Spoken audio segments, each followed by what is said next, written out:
Okay, gang, I have to apologize because the very last part of this told you before you didn't have to know. You're doing it now. So, but you can kind of flex your muscles. You can use your stuff with knowing how to go through that process of uh, solving out a problem. So it's net ionic equation. And then doing a BCA table if you have a strong acid or base. You skip it if you don't. You can do ice table if you have a weak acid or base. And then you can solve for pH and things like that. So all that kind of plays a role into this. So when we're kind of looking at this, let's giddy up. Let's take a look. And so this very first one asks you to determine which solution has a lower pH, so it'd be more acidic. So it's going to be K or HF because it has a larger Ka value. It produces products more than this one. And so HF is going to produce greater concentration of HF or H plus, resulting in a lower pH. That's the key thing. The second question asked you which one has higher percent ionization. This you need to calculate, but they give you two concentrations of this H2C2H3O2, which means you have to do two ice tables. We don't have to do a BCA table because there's no strong acid or base involved in here, but we need our net ionic equation, and that's the same thing for both. Because it's a weak acid, we do our ice table. We start off with our initial concentrations, and we assume that these are 0 to begin with. We do our minus x plus x plus x minus x plus x plus x. We solve for our equilibrium concentrations. We throw those into our Ka expressions. We can use Ka because we have H3O plus as a product. That's awesome. And then you solve for x. You can assume that the minus x is negligible because this is smaller than times 10 to the negative fourth. Solve for x. That gives you the concentration of H plus and the A minus. When you're finding percent ionization, though, it is your concentration of A minus at equilibrium. These are talking about the conjugates, or the conjugate pair. So A minus in this example would be the C2H3O2 minus. The HA would be the HC2H3O2. But it's concentration of A minus at equilibrium, so we're talking about this value of x, and that's what goes up on the top, divided by the initial concentration of the acid, which in this case is the 0.1 molar. And then that goes on the bottom, divide them, multiply by 100. This first one comes out to be 1.34%. But when I do that for the second one, I do the same process. It has to be concentration at equilibrium for the A minus divided by the original concentration of the acid. And I get 4.24%.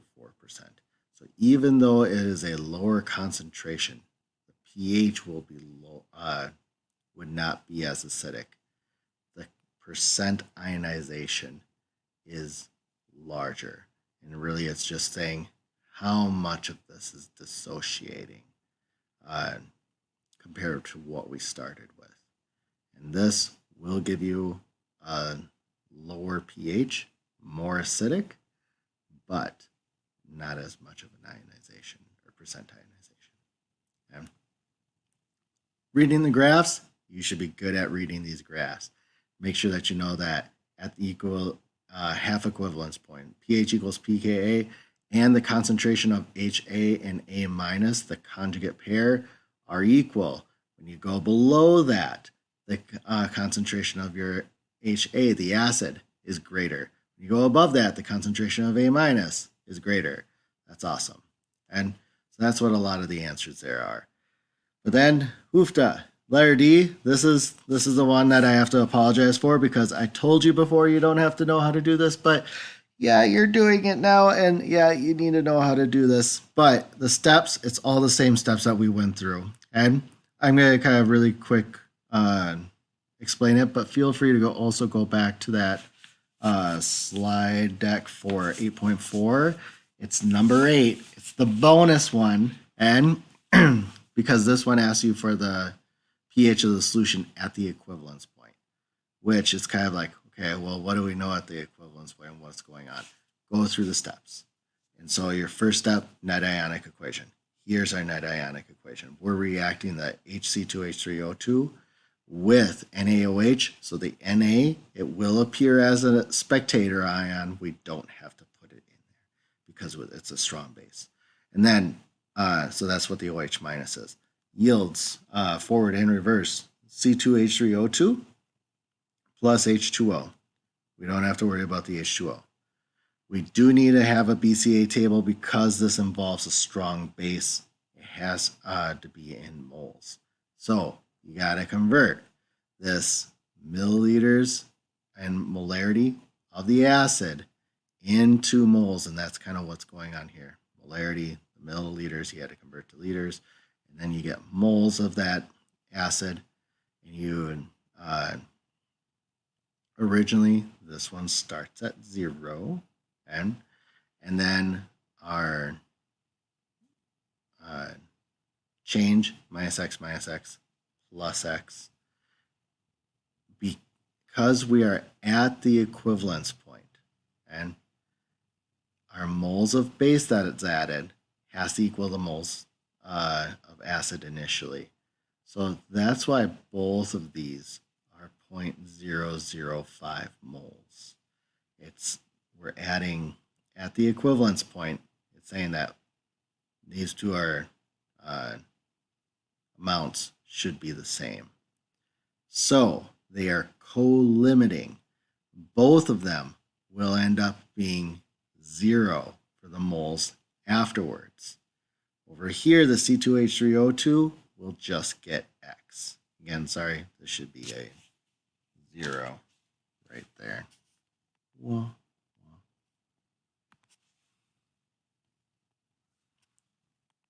Then, so this is at the equivalence point.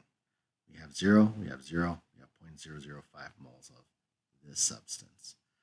But the pH, it has to be, because this is a weak conjugate base.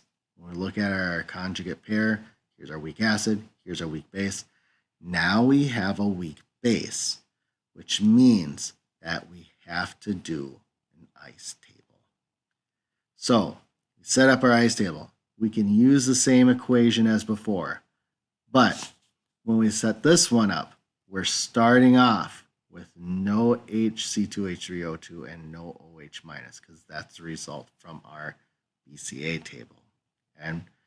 But the the value that goes in for C2H3O2 minus, it has to be concentration. The trick is that it has to be moles divided by the total volume. You had the acid there and you added base. And so you had to figure out volume of the base added. So it's moles over liters.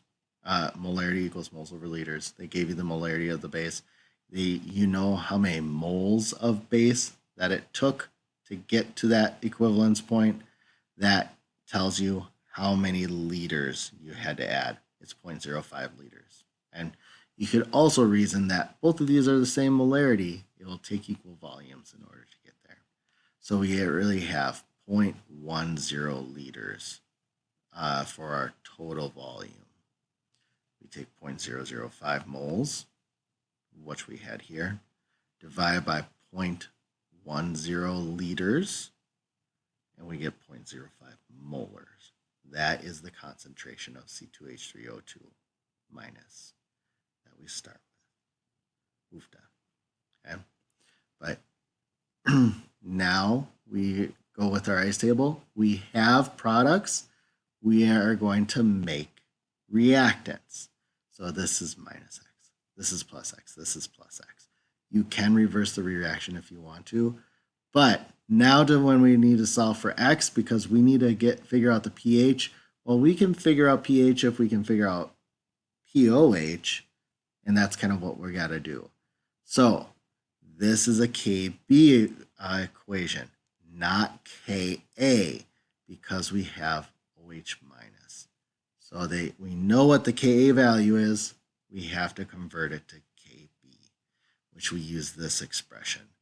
Kw, 1 times 10 to the negative 14th equals 1.8 times 10 to the negative 5th. That's what we get from the table at the very beginning of the problem, times Kb. And then we solve for Kb, we get 5.5 times 10 to the negative 10th. And we use that and we set up our expression. Now, when you look at this, you'll notice that this is not products over reactants. This has its reactants over products. Your Kb and your Ka have to have H3O plus or OH minus at the top. Remember, this is a reversible reaction, so we can really just think of it being flip-flop or flipped around. So it's whatever side the OH minus and this HC2H3O2 is on, and this will end up being on top, and this will end up being on bottom. The OH has to be on top in your Kb expressions. H3O plus or H plus has to be on top for Ka. And then I can put in my values, 5.5 times 10 to the negative 10th. I have x, and then 0.05 minus x. I can cross out the minus x and assume that's 0. I solve for x. That is equal to my OH minus concentration. I plug it into my pOH. I solve for it. I use my relationship for pH, and this is what I get. With sig figs, oh goodness, now we go back and we just talk about sig figs. And they gave us 3 sig figs here, 3 sig figs here, 3 sig figs here. And really, yeah, you could have 3 sig figs. That's the 8.722. And you probably should have 3 sig figs there. Oh, except for the Ka, sorry. The Ka, they only give you 2. So like 7, 2. I think in the answer key, they just say 8.7, which is a little odd because you have 2 sig figs. And pH is a weird thing. You should have, it's count sig figs after the decimal. Yep, it's weird. And this is a hard problem. And this is, but if you can kind of work through it, it's that same process. Start off with your net ionic equation. You have a strong something, you have to do a BCA table. And then because you have a weak thing, you have to do an ice table. And you can't do Henderson-Hasselbalch as a shortcut because when you get to this point, you don't have a buffer.